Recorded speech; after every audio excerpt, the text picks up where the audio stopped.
જામનગરથી અમારા ધર્મેન્દ્રસિંહ જાડેજા હકુબા, બલબૂતા પર ચૂંટનારો માણસ, કોંગ્રેસ પાર્ટીમાંથી વટથી કામ કરનાર વ્યક્તિ, અહીંયા હીરો હતા, ઝીરો. બ્રિજેશ મેરજા, ખૂબ અનુભવી સારા કાર્યકર, અમારે ત્યાંથી ગયા, અહીંયા હીરો હતા. જવાહર ચાવડા મક્કમતાથી પોતાના મનની વાત આજે કરીને આત્મ સન્માન સાથે ત્યાં છે, પણ એનું એક વજૂદ હતું. 1990માં મારી સાથે એક યુવાન તરીકે, ધારાસભ્ય તરીકે એણે જે કામ કરેલું હતું, અહીંયાથી ગયા પછી એનું શું? કહો બાપુ દુખીએ, પણ વાત તો એવી ચાલે અર્જુનભાઈ મંત્રી બનાવી દેશે. હું રાજી થઈશ, હું રાજી થઈશ. ચલો, હા, બનાવે ને મંત્રી, હું રાજી થઈશ. હું તો રાહ જોઉં છું કે આટલો બધો સમય તો જતો રહ્યો અને આટલો લાંબો સમય ગયો છે, હજી પણ એમને મંત્રી નથી બનાવ્યા. હું તો કહીશ અર્જુનભાઈને પણ બનાવે, સીજે ચાવડાને પણ મંત્રી બનાવવા જોઈએ.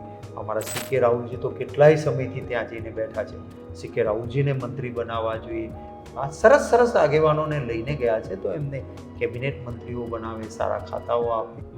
મારી વિરુદ્ધ કોઈને ફરિયાદ કરવી હોય તો એમને પૂરો અધિકાર છે.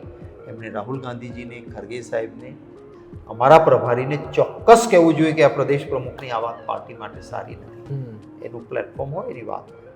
પરંતુ માત્ર પાર્ટીને નુકસાન થાય એ રીતે સોશિયલ મીડિયામાં ગમે તેમ પ્રવૃત્તિ કરે તો એ અશિસ્ત છે.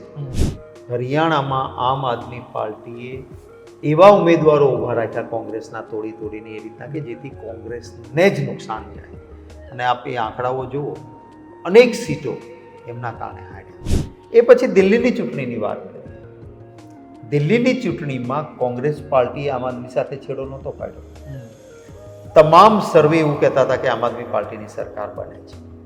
કોંગ્રેસ પાર્ટીએ સર્વે કરાયો હતો, આમ આદમી પાર્ટીએ કરાયો, ભાજપે કરાયો હતો, અને બધાએ કહ્યું કે આમ આદમીની સરકાર બને છે. અમે એક પણ નિવેદન એવું નહોતું કર્યું કે અમે ગઠબંધન નહીં કર્યું. પહેલું નિવેદન આમ આદમી પાર્ટીમાંથી આવ્યું કે કોંગ્રેસ સાથે અમે ગઠબંધન નહીં કરીએ. શંકરસિંહજી વાઘેલા મુખ્યમંત્રી હતા, એમની પોતાની સરકાર હતી, ખૂબ લાંબો અનુભવ ભાજપના અંદરથી માંડીને કોંગ્રેસના ટેકા સુધીના બધા લાંબા અનુભવ હોવા છતાં શંકરસિંહજી વાઘેલા પોતે મુખ્યમંત્રી હોવા છતાં ચૂંટણી લડવા ગયા. ગુજરાતની જનતાએ માત્ર 4 માં સમેટી દીધી. 182 લડ્યા. શંકર બાપુએ વિસાવદરમાં ઉમેદવાર ઉતાર્યા. એમની કોઈ મજબૂરી હશે, નહીં તો આ ઉંમરે આવું ના કરે. હું એમને ઓળખું છું અને આ ભારતીય જનતા પાર્ટી વાળાને ઓળખું છું. બાપુ એક સન્માનનીય છે, મારા વડીલ મુરબ્બી છે. એમની કોઈક મજબૂરીનો લાભ ભારતીય જનતા પાર્ટી લે એટલે કે કરે, એના વિશે હું ટિપ્પણી ના. અહેમદ પટેલ જ્યારે ચૂંટણી લડતા હોય, જે કોંગ્રેસ પ્રેસિડેન્ટના પોલિટિકલ એડવાઇઝર હોય અને ભાજપ એને હરાવવા નીકળે, અને ત્યારે શંકરસિંહ બાપુ જો કોંગ્રેસના અહેમદ પટેલની બદલે ભાજપને મત આપે તો કોઈ પણ ક્ષત્રિય, હું તો ક્ષત્રિય છું, ફોરગેટ અબાઉટ ધ પોલિટિક્સ, આ પ્રકારના પછી આવો નિર્ણય ન જ લઈ શકે.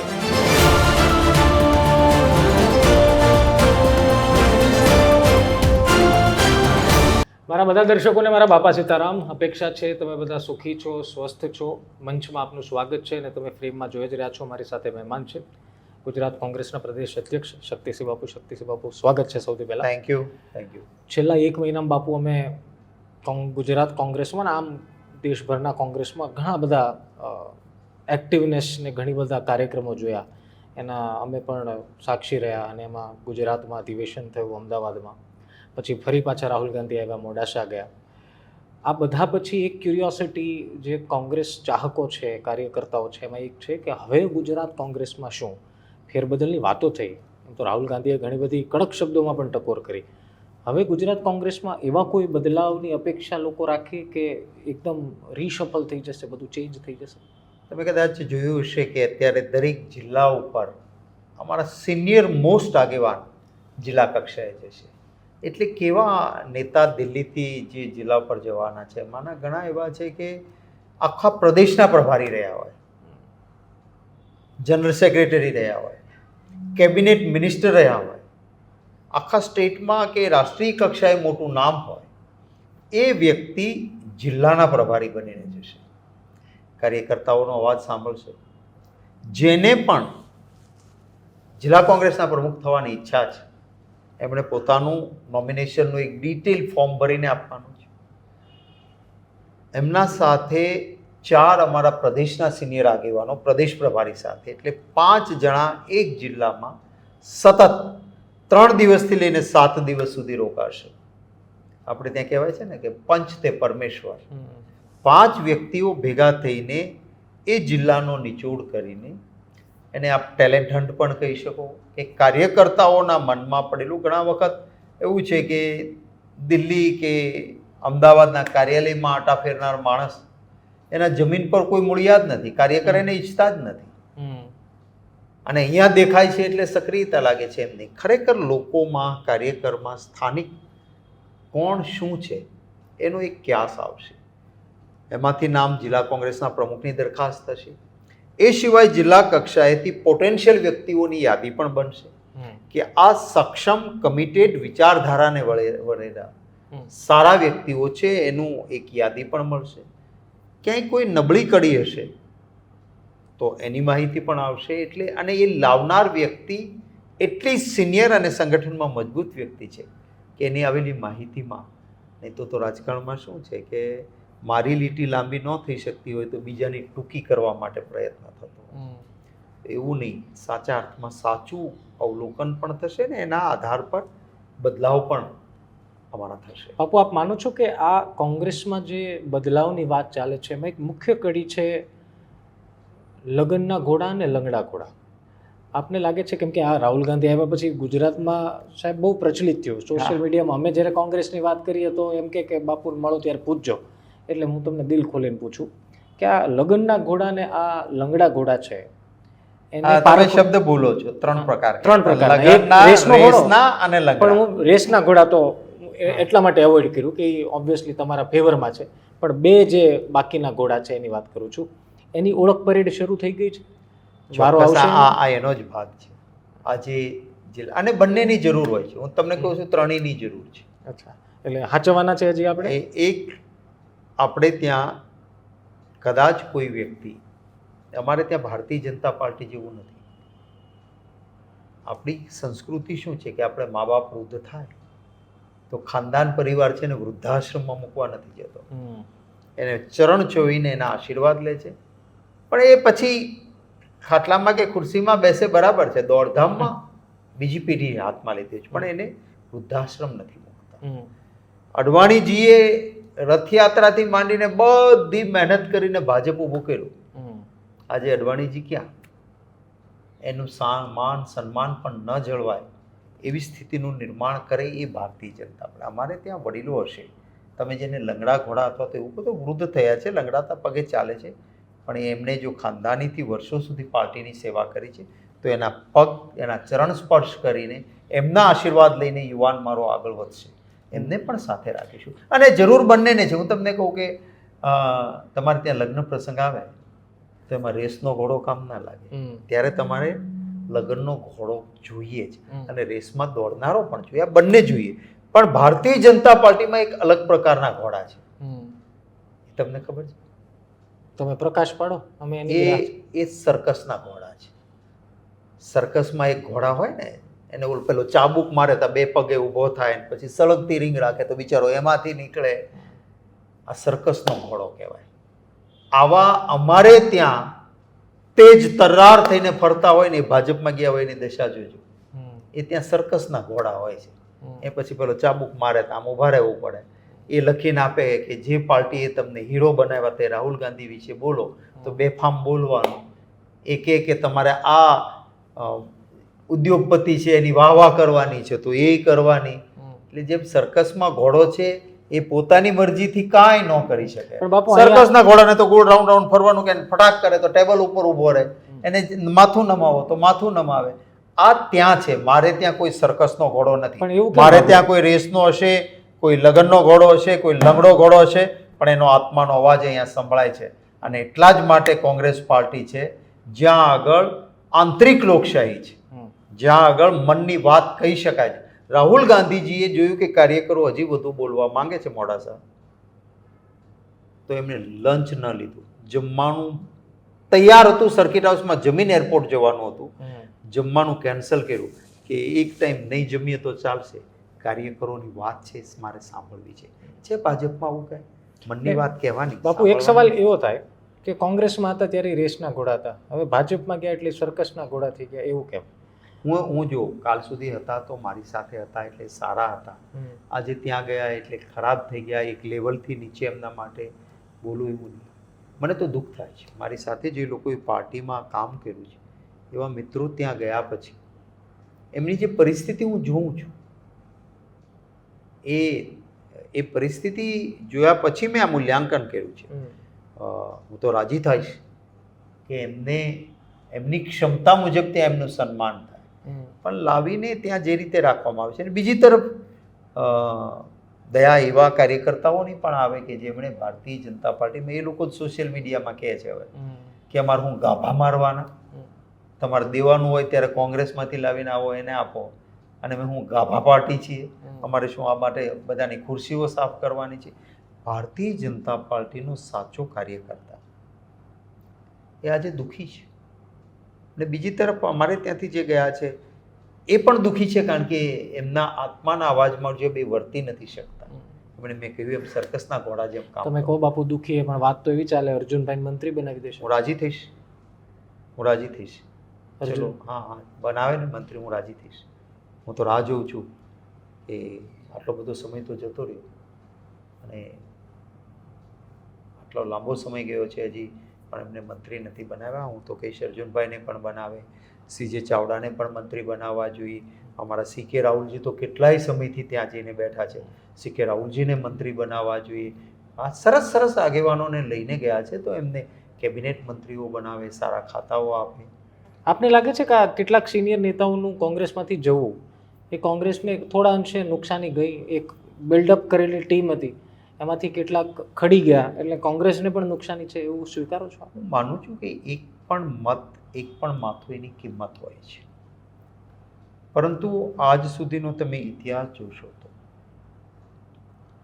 જ્યારે તમે વિચારધારા બદલો છો ત્યારે જે પાર્ટી છોડો છો એ પાર્ટીને કરતાં પોતાને વધારે નુકસાન થતું હોય છે. તમે જો મારા સાથે જે મિત્રો હતા, ભલે સત્તામાં નહોતા, વિરોધ પક્ષમાં હતા, પણ એક ટ્વીટ કરતા કે એક ફેસબુકમાં મેસેજ મૂકતા તો નીચે પોઝિટિવ મેસેજીસ આવતા. આજે એ એક ટ્વીટ કરે કે એક મૂકે તો નીચે લોકો એટલું ગંદુ લગતા હોય છે કે અમારા સાથે રહ્યા છે, આપણને પણ દુઃખ થાય. એટલે જ્યારે વ્યક્તિ જાય છે ત્યારે એ પક્ષને નુકસાન નથી થતું એમ હું નથી કહેતો. હું તો એવું માનું છું કે મારો એક પણ વ્યક્તિ એનો તો પોતાનો મત તો છે, હું એક વ્યક્તિનું મહત્વ માનનારો માણસ છું, પણ જ્યારે જાય છે ત્યારે અહીંયા હીરો હોય છે, એ જ્યારે પક્ષ બદલાવે છે ત્યારે મેં ઘણા એવા કિસ્સા જોયા છે કે ઝીરો થાય છે. હું આપને કહું કે જામનગરથી અમારા ધર્મેન્દ્રસિંહ જાડેજા હકુબા, બલબૂતા પર ચૂંટનારો માણસ, કોંગ્રેસ પાર્ટીમાંથી વટથી કામ કરનાર વ્યક્તિ, અહીંયા હીરો હતા, ઝીરો થયા. બ્રિજેશ મેરજા, ખૂબ અનુભવી સારા કાર્યકર્તા, અમારે ત્યાંથી ગયા, અહીંયા હીરો હતા. જવાહર ચાવડા મક્કમતાથી પોતાના મનની વાત આજે કરીને આત્મ સન્માન સાથે ત્યાં છે, પણ એનું એક વજૂદ હતું. 1990માં મારી સાથે એક યુવાન તરીકે, ધારાસભ્ય તરીકે એણે જે કામ કરેલું હતું, અહીંયાથી ગયા પછી એનું શું કર્યું? આવા અનેક દાખલાઓ હું તમને આપી શકું. એટલે ભારતીય જનતા પાર્ટી આ પ્રકારે કોઈ જાહેર જીવનમાં પડેલા લોકોનું, આપે કહ્યું, હું રાજી થઈશ, બનાવે મંત્રીઓ, બનાવે કેબિનેટ મિનિસ્ટરો, એમની ક્ષમતા છે એમને આપી. જવાહરભાઈ કોંગ્રેસમાં ફરી આવે છે એવી વાતો ઘણા ટાઈમથી બાપુ ચાલે છે. જ્યાં સુધી તમે પ્રદેશ અધ્યક્ષ તરીકે ચોખવટ ન કરો ત્યાં સુધી તો આ બધું તર્ક વિતર્ક અને તુક્કા જેવું લાગે. જવાહરભાઈ એક તરફ દુઃખી છે, બેફામ લખે સોશિયલ મીડિયામાં, પછી દુઃખી કરતા એ છે ને, મારે ત્યાં હતો તો પણ એ આત્મસન્માન વાળો માણસ છે, એટલે એ જે માને છે બોલે. જે કોંગ્રેસમાં તો સંપૂર્ણ છૂટ હતી, અને કોંગ્રેસમાં હતા ત્યારે પણ પોતે એક નાનું બાબલા જેવું ચિત્ર બનાવીને લોક પ્રશ્નો માટેના હોર્ડિંગ્સ લગાવીને લડાઈ કરી. ત્યારે અમારે ત્યાં ઘણા લોકો કહેતા હતા, મેં કહ્યું ના, આ પ્રજાના પ્રશ્ન માટે લડે છે તો એમાં શું ખોટું છે, લડવા દો. આજે ભારતીય જનતા પાર્ટીને એવું લાગે છે કે ના, એ વ્યાજબી નથી, તો એમનો વિષય છે. કોઈ તુક્કાઓ, ભવિષ્ય, કાલે શું થવાનું છે, પરમ દિવસે શું થશે, શું કરવાના છો, એના ઉપર હું ક્યારેય ટિપ્પણી કરતો નથી. જ્યારે સમય આવે ત્યારે આપને સૌને આપના કેમેરાની આંખોને બોલાવીને બિલકુલ ડંકાની ચોટ પર જવાહરભાઈ કહીએ. જો આવવા માંગે તો જવાહરભાઈ જો ઈચ્છે કે ભાઈ મારે કોંગ્રેસમાં જવું જ પાછું. ગુરુઓ તમને એમ કહું કે આપ એક સરસ મજાની ચેનલના એન્કર છો, એટલે આપણા મનમાં પ્રશ્ન આવે અને એ પ્રશ્નનો જવાબ મારે ન આપવો જોઈએ. જવાહરભાઈ પૂછે કે એમનો કોઈ પ્રવક્તા આવીને પૂછે તો મારે જવાબ આપવાનો હોય, પણ એટલે- આપની આપની તર્ક બુદ્ધિથી આપ પૂછો છો કે આવે તો શું, હા. તો એના વિશેનો હું જવાબ અત્યારે ના આપું. અચ્છા, એક વસ્તુ મેં જે બદલાયેલી આપના જવાબમાં અત્યારે જોઈ કે આ અધિવેશન પછી એક આમ વૈચારિક બદલાવ પણ છે કે હવે કોંગ્રેસ સમજી વિચારીને પગલાં માંડશે. જે ગયા એને આવવું હશે તો પણ એની માટેના કેટલાક નોર્મ્સ, રૂલ્સ, વિચારધારાની કેટલીક સ્ટીફનેસ, આ બધું હશે તો જ કોંગ્રેસ હા પાડશે. હવે એ કોંગ્રેસ નથી રહી કે જે ટાટા કહે તો ટાટા કહી દે અને આવવું છે કે તો આ વેલકમ કહી દે. કોંગ્રેસ પાર્ટી, એક વસ્તુ સમજો કે કોંગ્રેસ પાર્ટી ક્યારેય પોતાના દરવાજા બંધ નથી કર્યા. જેમને યોગ્ય લાગે છે ને વિચારધારા સમજીને જોડાવા માંગે છે એના માટે કોંગ્રેસ પાર્ટીના દરવાજા ખુલ્લા છે. એમાં આવીને પક્ષને નુકસાન ન કરવાનું હોય, પક્ષની વિચારધારા મુજબ જવું હોય, અનકન્ડિશનલ કોઈને આવવું છે તો એના માટે ક્યારેય કોંગ્રેસ પાર્ટી હંમેશા માસ બેઝ પાર્ટી રહી છે અને અમે ક્યારેય એના દરવાજા બંધ નથી કર્યા. અને ક્યારેય કોઈ પોતાના અંતરાત્માથી વાત કરી હશે તો ઇન્ટરનલ ડેમોક્રેસી છે, આંતરિક લોકશાહી. હા, આંતરિક લોકશાહી એટલે ઇન્ટરનલ ડેમોક્રેસી અને ઇનડિસિપ્લિન, એના વચ્ચે પાતળી ભેદરેખા છે. અમારે સૌની એ જવાબદારી છે કે આંતરિક લોકશાહીનો લાભ લઈએ પણ ઇનડિસિપ્લિન ના થાય. મારી વિરુદ્ધ કોઈને ફરિયાદ કરવી હોય તો એમને પૂરો અધિકાર છે. એમણે રાહુલ ગાંધીજીને, ખરગે સાહેબને, અમારા પ્રભારીને ચોક્કસ કહેવું જોઈએ કે આ પ્રદેશ પ્રમુખની આ વાત પાર્ટી માટે સારી નથી. એનું પ્લેટફોર્મ હોય, એની વાત હોય. પરંતુ માત્ર પાર્ટીને નુકસાન થાય એ રીતે સોશિયલ મીડિયામાં ગમે તેમ પ્રવૃત્તિ કરે તો એ અશિસ્ત છે. ઇન્ટરનલ ડેમોક્રેસીમાં મારી વિરુદ્ધ પણ કાર્યકર્તા, એને હું તો ચોક્કસ કહું છું કે જેને એવું લાગતું હોય કે શક્તિસિંહ અહીંયા ભૂલ કરે છે તો મારી સાવ નજીક હોય તો પણ એણે મૌન ન રહેવું જોઈએ. એણે મારા મોવડી મંડળનું ધ્યાન દોરવું જોઈએ કે મારા મતે શક્તિસિંહ આ કરે છે, ખોટું કરે છે. બાપુ, બે મુદ્દાઓ છે જે બદલાવની આપણે વાત કરીએ છીએ. રાહુલ ગાંધીએ પણ એક ઇન્ડિકેશન આપ્યું કે મહિલાઓની ભાગીદારી, એમણે એક એક્ઝામ્પલ પણ આપ્યું કે એક મિટિંગ હતી ત્યાં મેં જોયું કે કોઈ મહિલા નથી. અને બીજું, યુવાઓને સ્થાન. ગુજરાત કોંગ્રેસ માટે હંમેશા એ ફરિયાદ રહી છે, આપ પણ જાણતા હશો, મીડિયા થ્રુ આપને પણ એ સવાલ થયા હશે કે કોંગ્રેસમાં ચહેરાઓ બહુ રિપીટ થાય છે. સિનિયર નેતાઓ ગુજરાત કોંગ્રેસ પાસે બહુ છે પણ યુવાઓના આગળ એમને કરવામાં આવે છે ના યુવાઓ છે, ના મહિલાઓને આગળ કરવામાં આવે છે ના મહિલાઓ છે. આવા સવાલો ઉઠતા રહ્યા. તો હવે આ સવાલનો જવાબ પરિણામથી મળશે કે હજી સ્થિતિમાં કોઈ બદલાવ નહીં આવે? તમે જોયું હશે, હું પ્રદેશ પ્રમુખ થયા પછીની જે ચૂંટણીઓનું જ ખાલી એટલા ભાગનું એનાલિસિસ કરશો. જેનીબેન ઠુમ્મરને અમરેલીથી લડાવ્યા, મહિલા, ચહેરો યુવા. ગેનીબેન ઠાકોર બનાસકાંઠામાંથી લડ્યા અને મજબૂત રીતે અમારી એક ઉમદા નેત્રી કોંગ્રેસને મળી અને એને સાબિત કરીને આપ્યું. એ જીત્યા અને જીત્યા પછી પાર્લામેન્ટમાં પણ ગેનીબેન ઠાકોરનું પરફોર્મન્સ બેસ્ટ પરફોર્મન્સ રહ્યું છે. અમે દાહોદમાંથી પણ મહિલા ચહેરો આપીને એક પીઠ અને અનુભવી નહીં જીતી શકાય, જુદી વાત છે. એટલે મહિલાઓને ચાન્સ આપ્યો એટલું જ નહીં, યુવાનોમાં પણ તમે જુઓ તો અમે સુરેન્દ્રનગરમાં ઋત્વિક મકવાણાને ચૂંટણી લડાવ્યા, અમે આણંદમાં અમિતભાઈ ચાવડાને ચૂંટણી લડાવ્યા, અમે રાજકોટમાં પરેશભાઈ ધાનાણીની ચૂંટણી લડાવ્યા. તો જ્યાં જ્યાં શક્ય હતું ત્યાં ચંદનજી ઠાકોર અમે લડાવ્યા, અમે તુષારભાઈ ચૌધરીને લડાવ્યા.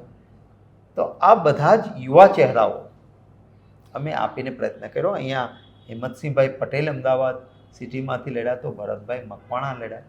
અમે કોશિશ, એ અમારી જરૂર છે કે સમય સાથે બદલાવ જરૂરી હોય. સંગઠનમાં ઇન્વોલ્વમેન્ટ આવશે યુવાન ચોક્કસ મહિલાઓ? આવશે, ચોક્કસ આવશે. અને સંગઠનમાં કોઈ રિસન્ટ ટાઈમમાં નવા ફેરફારની કોઈ જરૂર અપેક્ષા? અત્યારે ચાલી જ રહી છે, પ્રોસેસ જ ચાલે છે.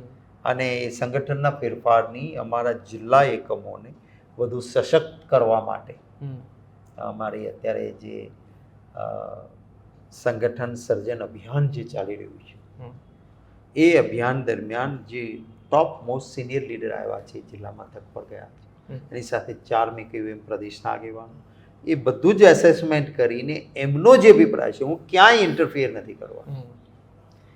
મારા ભાવનગર જિલ્લો હોય કે હું આજે મતદાર ગાંધીનગરનો છું, તો ગાંધીનગર શહેર હોય તો ત્યાં કોઈ પણ જગ્યાએ હું ક્યાંય માથું નથી મારવાનું. જે ત્યાંથી કાર્યકરોની ભાવના સાથે એઆઈસીસીમાંથી આવેલા સિનિયર આગેવાન જે નામ આપશે એ આખું સંગઠનમાં બદલાવ અને પરિવર્તન જરૂર છે. ત્યાંથી એક ટેલેન્ટ હન્ટ જેવું કહ્યું, એક નામ જિલ્લા પ્રમુખ થશે પણ એની સાથે 4-5 નામો બીજા ઉભરીને આવશે. એમાંથી કોઈને ચૂંટણી લડાવીશું, કોઈને પ્રદેશના સંગઠનમાં સ્થાન આપીશું, કોઈ ટેલેન્ટેડ હશે તો એને એઆઈસીસીમાં પણ સ્થાન મળશે. બાપુ એટલે એક આ પ્રકારનું એક પ્રતિભા શોધ તટસ્થતાથી એ થઈ રહી છે. કોંગ્રેસ માટે આ બદલાવની કદાચ ચર્ચા પહેલાં પણ થઈ હતી, નોટ સ્પેસિફિક આ પ્લાનિંગ પ્રમાણે નહીં, પરંતુ બદલાવની ચર્ચા. ત્યારે પણ એક વાત હતી કે જો આમને આપણે આ કરીશું તો સિનિયર નેતાઓને ખોટું લાગી જશે. આ ખોટું લાગી જશે ગુજરાત કોંગ્રેસના પીઠ ઉપરથી એ ભાર હટતો કેમ નથી? ના, મને નથી લાગતું અત્યારે કંઈ એવું. હું જે કામ કરું છું એમાં અને એક સમય જરૂર હોય છે. હું આજે પ્રદેશ પ્રમુખ છું તો હું શું 80 વર્ષ સુધી થાવ ત્યાં સુધી હું પ્રદેશ પ્રમુખ રહું? ના, એક સમય હોય જ છે કે જ્યારે તમારે બીજાને જે આપણે અંગ્રેજીમાં એક કહેવાય છે કે change is the only permanent phenomena. દુનિયામાં કશું જ કાયમી નથી, બદલાવ એક જ કાયમી છે. એટલે બદલાવ તો થવાનો જ છે. અને એના માટે હું નથી માનતો કે મારા ગુજરાત કોંગ્રેસના કોઈ સિનિયર નેતાઓ, ઉલટાના બધાએ જ અમે આઈઆઈસીસીનું અધિવેશન કર્યું, મને કોઈ જાતની તકલીફ નથી પડી. નાનામાં નાના કાર્યકર્તાએ દિવસ રાત મહેનત કરી છે અને સફળતા મળી છે. એ કોંગ્રેસના મારા એ કાર્યકર્તાઓને સલામ કરું છું અને નમન કરું છું. દિવસ રાત મારા કોંગ્રેસ પક્ષના કાર્યકર્તાઓએ, આગેવાનોએ મહેનત કરી અને એના પરિણામે આખા દેશમાં એમ થયું કે પહેલાં બધાને છાપ એવી હતી કે ઓહો, ગુજરાતમાં તો કોંગ્રેસ ખતમ થઈ ગઈ, ગુજરાતમાં આખું આવડું મોટું અધિવેશન કેમ થશે? આજે બધા જ ભરપૂર વેખાણ કરે છે. તો એનો યશ એ કોંગ્રેસ પક્ષના કાર્યકર્તાઓને જે છે. મારી બહેનો જે છે એ મહેમાનોને જાણે પરિવારમાં લગ્ન પ્રસંગે આમંત્રણ આપીને ધ્યાન રાખે એવી રીતે રાખતી હતી બહેનો.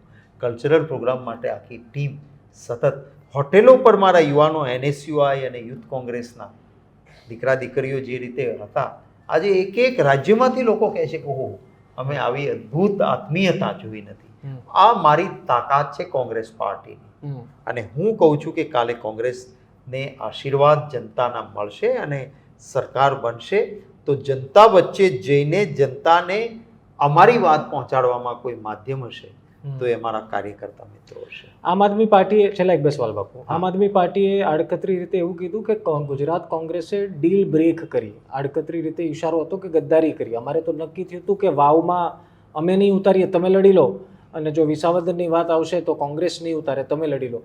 હવે તો તમે કહી દીધું કે કોઈ ગઠબંધનની વાત જ નથી. હું કોઈ રાજનીતિમાં ક્યારેય એવા શબ્દોનો પ્રયોગ નથી કરતો કે જે રાજનીતિમાં શોભે નહીં. રાષ્ટ્રીય કક્ષાએ અમારું ગઠબંધન છે, ઇન્ડિયા ગઠબંધન છે. હમણાં જ છેલ્લું રાજ્યસભામાં મતદાન થયું તો અમારા ગઠબંધનના મતો કરતાં વધારે મતો જે ભાજપ સાથે હતા એવા મતો પણ અમને મળ્યા. એટલે એ ગઠબંધન ઇન્ટેક્ટ છે. હરિયાણાનો હું પ્રભારી હતો.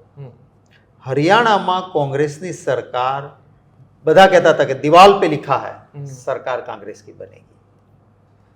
ત્યાં આમ આદમી પાર્ટીનું કશું જ નહોતું. કેજરીવાલજીને જામીન મળ્યા એ જ સમયે. હરિયાણામાં દરેક સીટો ઉપર એમણે ઉમેદવારો ઊભા રાખવાનું નક્કી કર્યું. હુડ્ડાજીએ મોટું મન રાખીને સામેથી કહ્યું કે આવો આપણે બેસીએ, તમારે જે 2-5 સીટો 10 સીટો તમે કોઈ આપીએ, ચર્ચા કરીને. વાત નહીં માનવામાં આવી. હરિયાણામાં આમ આદમી પાર્ટીએ એવા ઉમેદવારો ઊભા રાખ્યા કોંગ્રેસના તોડીને એ રીતના કે જેથી કોંગ્રેસને જ નુકસાન જાય. અને આપ એ આંકડાઓ જુઓ, અનેક સીટો એમના કારણે હાર્યા. આ એમના કારણે હાર્યા. લોકસભા વખતે અહીંયા ગઠબંધન ટકે એનો ધર્મ નિભાવવા માટે મેં સામેથી, જેને કહે ને આપણે ઝેરનો ઘૂંટ પીને પણ, કારણ કે ભાવનગર એટલે હું પ્રદેશ પ્રમુખ હોય, જ્યાંથી હું વર્ષો સુધી ધારાસભ્ય રહ્યો હોઉં, 4 ટર્મ ધારાસભ્ય રહ્યો હોઉં, જિલ્લા પંચાયતમાં 2 વખત હું જે જિલ્લામાંથી ચૂંટાયો હોઉં, મારો વતનનો મારી રાજકીય કારકિર્દીનો જિલ્લો હોય, આમ આદમી પાર્ટી કે નહીં ગઠબંધન તો જ થાય, ભાવનગર આપો, જીત હતી એમની. જીત. ભરૂચમાં અહેમદભાઈ પટેલના કારણે એક ઇમોશનલ એટેચમેન્ટ હતું, તો કે બીજી ભરૂચ જ આપો. અમે કહ્યું કે સુરતમાં તમારા કોર્પોરેટરો ચૂંટાયેલા છે, તમારા જામનગરના અંદર તમારા ધારાસભ્ય છે, તમે બીજે છે સીટો બીજે માંગો. નહીં, પણ ગઠબંધનનો ધર્મ નિભાવવા માટે ઝેરનો ઘૂંટ પીને પણ આ બંને સીટો અમે જઈ કે જેથી કરીને ગઠબંધન રહે. એ પછી દિલ્હીની ચૂંટણીની વાત કરીએ. દિલ્હીની ચૂંટણીમાં કોંગ્રેસ પાર્ટીએ આમ આદમી સાથે છેડો નહોતો પાડ્યો. તમામ સર્વે એવું કહેતા હતા કે આમ આદમી પાર્ટીની સરકાર બને છે. કોંગ્રેસ પાર્ટીએ સર્વે કરાયો હતો, આમ આદમી પાર્ટીએ કરાયો હતો, ભાજપે કરાયો હતો, અને બધાએ કહ્યું કે આમ આદમીની સરકાર બને છે. અમે એક પણ નિવેદન એવું નહોતું કર્યું કે અમે ગઠબંધન નહીં કરીએ. પહેલું નિવેદન આમ આદમી પાર્ટીમાંથી આવ્યું કે કોંગ્રેસ સાથે અમે ગઠબંધન નહીં કરીએ. તો આ કઈ પ્રકારની નીતિ આપ સમજો? એટલે હું માનું છું કે એમણે આત્મમંથન જરૂર કરવું જોઈએ. જો હરિયાણા, દિલ્હી આ બધું ન કર્યું હોય, અહીંયા પણ અમારા સાથે અમારા નેતૃત્વ સાથે વાત કરી હોત તો ચોક્કસ વિસાવદરમાં અમે આમ આદમી પાર્ટી સાથે થઈ શક્યું હોત. પરંતુ એક એલાયન્સનો પણ એક રિલિજન, ગઠબંધનનો પણ એક ધર્મ હોય છે. એમણે પહેલા કોંગ્રેસ સાથે વાત કરવી જોઈએ, નેતૃત્વ સાથે વાત કરવી જોઈએ ત્યાં પણ અને અહીંયા પણ, અને પછી પોતાનો ઉમેદવાર જાહેર કરવો જોઈએ. એમણે પોતે પહેલા સીધા ઉમેદવારને જાહેર કરે છે. એટલે એમ છતાં અમે પોલિટિકલ અફેર્સ કમિટીની મિટિંગ બોલાવી ત્યારે બધાનો સૂર એ જ હતો કે હવે તો ચર્ચાનો એમણે અવકાશ જ રાખ્યો નથી. પોતાની રીતે વન વે ઉમેદવાર જાહેર કરી દીધો હોય તો એ પછી એમણે ઉમેદવાર જાહેર કરી દીધા પછી તમારે ટેકો આપવાનો આ કેવી રીતે પાંગળી લાગે કોંગ્રેસ? તમને પહેલા ઉમેદવાર જાહેર કરતા પહેલા પૂછ્યું હતું કોઈને? દિલ્હીમાંય નથી પૂછ્યું, અહીંયાય નથી પૂછ્યું. મને લાગે છે અને પરિણામે પોલિટિકલ અફેર્સ કમિટી અમારી 2.5 કલાક ચાલ્યા પછી એક લોકશાહી રીતે પોલિટિકલ અફેર્સ કમિટીનો નિર્ણય હતો. આ કોઈ શક્તિસિંહ ગોહિલનો કે મુકુલ વાસનિકજીનો નિર્ણય નહીં. પોલિટિકલ અફેર્સ કમિટીમાં એક પરિપક્વ ચર્ચાના અંતે પાર્ટીએ નક્કી કરવું પડ્યું કે ના ભાઈ, આ રીતે તો ગઠબંધન ના ચાલી શકે.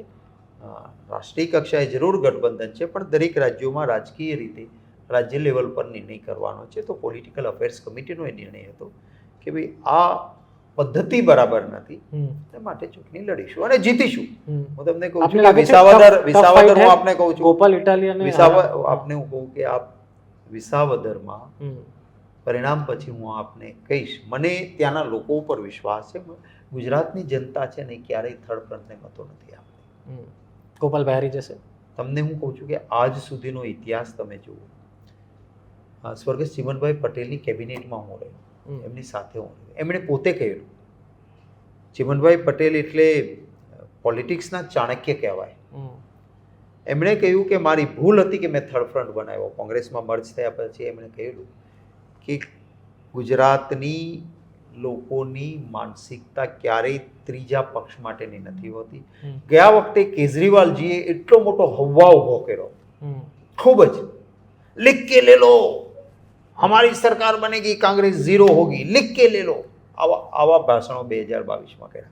તો પણ મુખ્ય વિરોધ પક્ષ તો કોંગ્રેસ જ આવી, આમ આદમી પાર્ટી ના આવી. મતો અમારા 11% એમણે તોડ્યા, પણ અમારા એનાથી ડબલથી વધારે મતો અમારી પાસે હતા જ. એટલે હજી હું તો વિનંતી કરીશ કે આમ આદમી પાર્ટીના મિત્રો પણ આવે, કોંગ્રેસના સિમ્બોલ પર લડો, કોંગ્રેસ સાથે જોડાઓ. અને કોંગ્રેસ એક જ વિકલ્પ છે, આવો સાથે મળીને. જો ભાજપને હરાવવું એક જ ધ્યેય છે તો ઈસુદાનભાઈ ગઢવી હોય કે ગોપાલભાઈ ઇટાલિયા હોય, જો આ એક જ ધ્યેય હોય તો ઇતિહાસ અત્યાર સુધીનો ચકાસો. શંકરસિંહજી વાઘેલા મુખ્યમંત્રી હતા, એમની પોતાની સરકાર હતી, ખૂબ લાંબો અનુભવ ભાજપના અંદરથી માંડીને કોંગ્રેસના ટેકા સુધીના બધા લાંબા અનુભવ હોવા છતાં શંકરસિંહજી વાઘેલા પોતે મુખ્યમંત્રી હોવા છતાં ચૂંટણી લડવા ગયા. ગુજરાતની જનતાએ માત્ર 4 માં સમેટી દીધા. 182 લડ્યા. શંકર બાપુએ વિસાવદરમાં ઉમેદવાર ઉતાર્યા. એમની કોઈક મજબૂરી હશે, નહીં આ ઉંમરે આવું ના કરે. હું એમને ઓળખું છું અને આ ભારતીય જનતા પાર્ટી વાળાને ઓળખું છું. બાપુ એક સન્માનનીય છે, મારા વડીલ મુરબ્બી છે, એમની કોઈક મજબૂરીનો લાભ ભારતીય જનતા પાર્ટી લે એટલે એ કે કરે એના વિશે હું ટિપ્પણી ના એટલે કરું. આપને એવું લાગે છે ભાજપે કીધું છે એટલે ઉતાર્યા?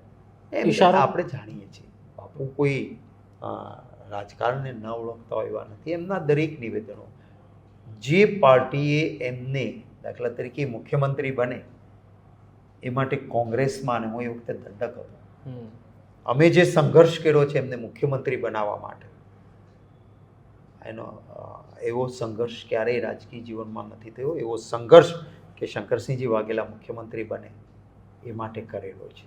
એ પછી પાર્ટીમાં આવે, પાર્ટીએ આજે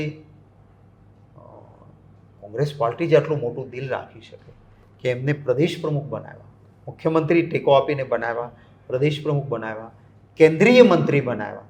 એમણે કહ્યું કે હવે અહીંયાથી નહીં અને મારે બીજી સીટ ઉપરથી લડવું છે તો ત્યાં ટિકિટ પણ આપી. ચૂંટણી હારી ગયા તો બોર્ડ કોર્પોરેશનના ચેરમેન બનાવ્યા. વિધાનસભામાં બાપુ અને હું બંને હતા. 2014માં હું ચૂંટાઈને આવ્યો. પ્રદેશ પ્રમુખ અને વિરોધ પક્ષના નેતા બંને બદલવાની વાત થઈ કારણ કે 26 બેઠક અમે હારી ગયા હતા. પણ ત્યારે પાર્ટીને મેં પણ કહ્યું હતું કે બાપુ વડીલ છે, વિરોધ પક્ષ ભલે પ્રદેશ પ્રમુખ તમે બદલાવો, વિરોધ પક્ષના નેતા શંકરસિંહજી વાઘેલાને રાખો. એમના નીચે ધારાસભ્ય તરીકે કામ કરતા હું સારો લાગુ, હું વિરોધ પક્ષનો નેતા હોઉં ને એ ધારાસભ્ય નહીં. એટલે આટલું બધું જેમને જે કોંગ્રેસે આપ્યું હોય એમને, એમના સર્વે સર્વા જેવા અહેમદ પટેલ જ્યારે ચૂંટણી લડતા હોય, જે કોંગ્રેસ પ્રેસિડેન્ટના પોલિટિકલ એડવાઇઝર હોય અને ભાજપ એને હરાવવા નીકળે, અને ત્યારે શંકરસિંહ બાપુ જો કોંગ્રેસના અહેમદ પટેલની બદલે ભાજપને મત આપે તો કોઈ પણ ક્ષત્રિય, હું તો ક્ષત્રિય છું, ફોરગેટ અબાઉટ ધ પોલિટિક્સ, આ પ્રકારના પછી આવો નિર્ણય ન જ લઈ શકે. પરંતુ જ્યારે ભારતીય જનતા પાર્ટીનું હું ઓળખું છું કઈ પ્રકારના પરિસ્થિતિમાં એમને આવા નિર્ણયો કરવા પડ્યા છે, છાતી ઉપર પથ્થર રાખીને આજે કરવું પડતું છે. એક શું કામ કરી રહ્યા હોય એ રાજનીતિને જાણનારો દરેક સામાન્ય માણસ પણ સમજી શકે એમ છે ને. એટલા માટે હું બાપુને દોષ નથી આપતો. મારા માટે વડીલ અને સન્માનીય છે અને રહેશે. એક સવાલ જે સોશિયલ મીડિયામાં સતત ચાલી રહ્યો છે કે વિસાવદરમાં કોંગ્રેસ કોને ટિકિટ આપશે? એટલા માટે તમે નામ તો નહીં આપો, મને ખબર છે, પણ સ્થાનિક નામ પણ આપીશ, પણ એનો સમય આવશે ત્યારે. પણ સ્થાનિક હશે, જિલ્લાના હશે કે પછી ક્યાંક બીજેથી પેરેશૂટ આવશે અથવા તો એમાંથી લેન્ડ થશે એવા કોઈ નેતા હશે? અચ્છા, એટલે એ અત્યારે કહીને પેપર ફોડ્યું કહેવાય. થોડી ઘણી લિંક પણ આપો એટલે એમ કે તમે પેપર ફોડ્યું અને પેપર ફૂટે. આજે પછી પરીક્ષાનો મતલબ નથી. ભાજપમાં શાસનમાં પેપર ફૂટે છે તો મહેનત કશને નુકસાન થાય છે. અહીંયા હું નાનું કે થોડુંક પેપર ફોડું તો મારી પાર્ટીને નુકસાન થાય, અને એવી ટેવ મને નથી. એટલે એમાં તમારા ફેરવીને 10 સવાલ હશે તો પણ એમાંથી કશું નીકળશે નહીં. 2027માં બાપુ શું લાગે છે?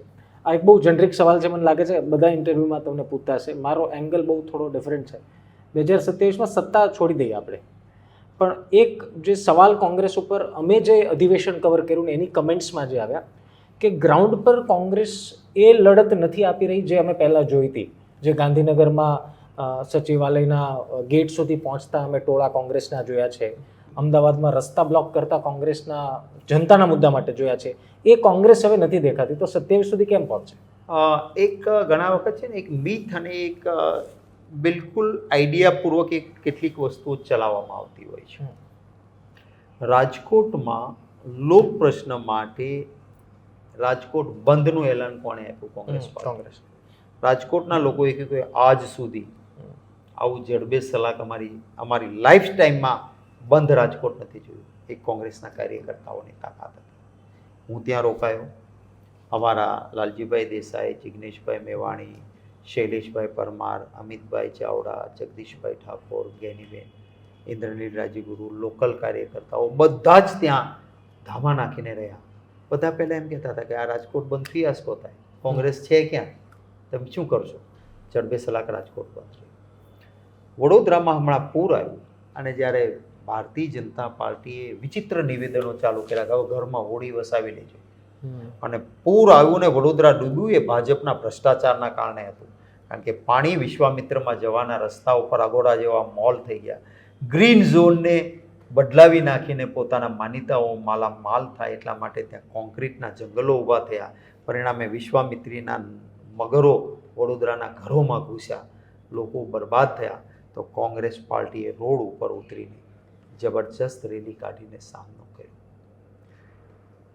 પદયાત્રા કરીને મોરબીથી અમદાવાદ સુધી કોંગ્રેસ પાર્ટી નીકળી. હા, ચોક્કસ કેટલીક લોકશાહીમાં જરૂરિયાતો હોય છે. હું પોતે મિનિસ્ટર હતો, અમારી સરકાર હતી.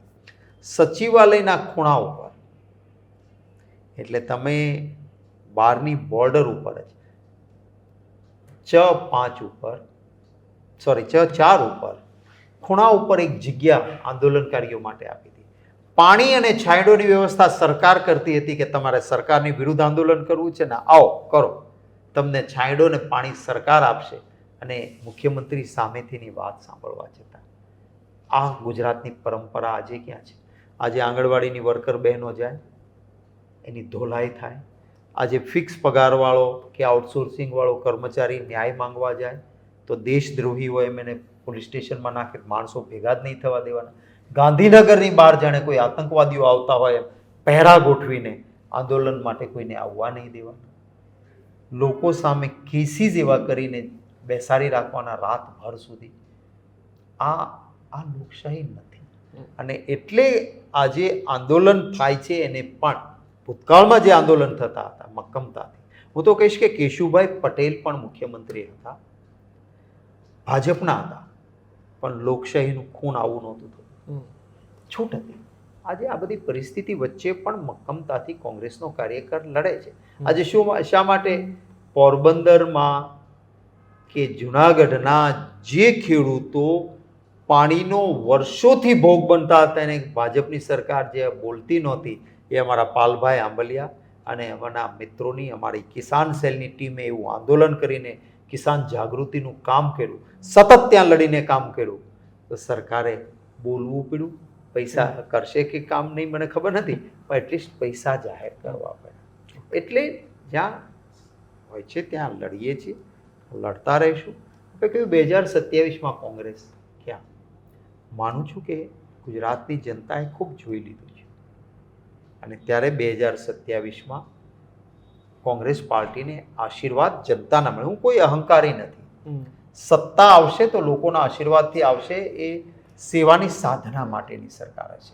જે ગુજરાત આપણું પહેલાં કોઈ આજે યુવાનો માત્ર વોટ્સએપ ઉપર જોવે છે ને એમ લાગે છે કે ઓહો કોંગ્રેસમાં શું હતું ને શું નહીં, ભૂતકાળમાં કોઈને પૂછે જ નહીં.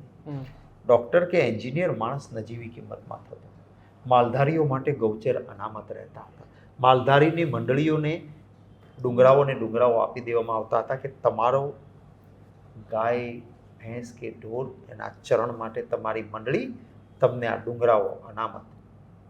આજે એ પરિસ્થિતિ નથી. શિક્ષણ લેવા જનારો વિદ્યાર્થી આજે પ્રાઇવેટાઇઝેશન થયા પછી શિક્ષણની હાલત શું છે? આ અનેક મુદ્દાઓ છે. શા માટે હોય ફિક્સ પગાર? શા માટે હોય આઉટસોર્સિંગ? પેલી એજન્સીઓ ખાઈને યુવાનોનું શોષણ થાય. ઇક્વલ વર્ક ઇક્વલ પે એનો અમલ કરાવીશું. આપણા ગુજરાતમાં ક્યારેય ડ્રગ્સ નહોતું. મને કોઈ પાછા અંધભક્તો કહે કે ગુજરાતને બદનામ કરો છો. અરે ભાઈ, આજે કોલેજની બહાર નીકળો ને ગાંજા ને ચરસની વાસ આવતી હોય, આ શું કામ થાય છે? કારણ કે હપ્તા ખાઈને જે રીતે આ સામાજિક પ્રવૃત્તિઓ ફૂલી પાડી છે. કોંગ્રેસના શાસનમાં રાત્રે ત્યારે કોઈ નિયમ નહોતો કે દાંડિયા રાસ 12 કે 1 વાગે બંધ થાય. પ્રભાતિયા ગવાતા, એટલે સૂર્યનું પહેલું કિરણ નીકળે ત્યાં સુધી દાંડિયા રાસ ચાલતા અને રાત્રે 2 વાગે 3 વાગે દીકરી એકલી સાયકલ ઉપર કે ચાલતા ઘેર જતી. કોઈ અસામાજિક તત્વો એનું નામ ન લઈ શકતા. આજે છે દીકરી સલામત અહીંયા. ત્યારે આ મુદ્દાઓ છે. પૈસાનો કાયદો, આદિવાસી ભાઈઓને ઉપયોગી કાયદો શા માટે અમલીકરણ નથી? કેન્દ્રમાં કોંગ્રેસની સરકારે કહ્યું વન સંપત્તિ પર અધિકાર મળ્યો છે, મહેસૂલી અધિકાર એ આદિવાસી પરિવારને ગુજરાતમાં નથી મળ્યો. એટલે આ મુદ્દાઓ લઈને એક સકારાત્મક એજન્ડા સાથે જઈશું. લોકો આશીર્વાદ આપશે અને સેવાની સાધના કરીને બતાવીશું કે કોંગ્રેસની સરકાર લોક કલ્યાણ માટે કામ કરે, મુઠ્ઠીભરને માલામાલ કરવાની. સાહેબ, છેલ્લો સવાલ. મને લાગે છે કે આ સવાલ યોગ્ય છે જ, પણ તમારી માટે જવાબ આપવો કેટલો યોગ્ય છે ખબર નહીં. ગોંડલમાં એક યુવાનની હત્યા થઈ. આપ વાકેફ હશો, રાજકુમાર જાટ. આરોપ લાગ્યો કે ભારતીય જનતા પાર્ટીના એક નેતાના દીકરા ઉપર આરોપ લાગે છે અથવા તો એ ફેમિલી પર આરોપ લાગે છે, એ બાબતે કંઈ કહેવા માંગુ છું હું એટલા માટે કેમ કે રાજસ્થાનના એમપીએ સદનમાં મુદ્દા ઉઠાવ્યા, રાજસ્થાનમાં ખૂબ વિરોધ થયો અને ફરીવાર એ જ પ્રશ્ન આવ્યો કે ગુજરાતમાં એવી દબંગાઈ છે કે જ્યાં ભારતીય જનતા પાર્ટી કે પોલીસ તંત્ર જઈ નથી શકતું, કંઈ કરી નથી શકતું. હું કહું છું કે શરમથી માથું ઝૂકી જાય. આપણા ગુજરાતની આ પરંપરાઓ નથી. ભારતીય જનતા પાર્ટીની પોતાની એક જવાબદારી થાય. આપણા બંધારણનો આર્ટિકલ 14 એવું કહે છે, ઇક્વાલિટી બિફોર લો, કાયદા સામે બધા સમાન. પછી એ પોતાના ધારાસભ્યનો દીકરો હોય, કઈ જાતિનો છે, કયા ધર્મનો છે, કયા રાજકીય પક્ષનો છે, એમની ગુનો કર્યો હોય તો ગુનેગારને ગુનેગારની દ્રષ્ટિથી જોવું જોઈએ.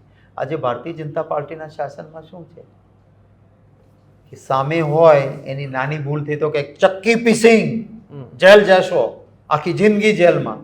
એ પક્ષ પલટી નામ આવે તો બધી જ લાલ જાજો. ખરા અર્થમાં રામના નામે મત લેનારાઓને મારે કહેવું છે કે સીતા માતા તો સતી હતા, એમને કોઈ અગ્નિ પરીક્ષાની જરૂર નહોતી, પરંતુ સત્તાધીશ શકથી પરે રહેવો જોઈએ.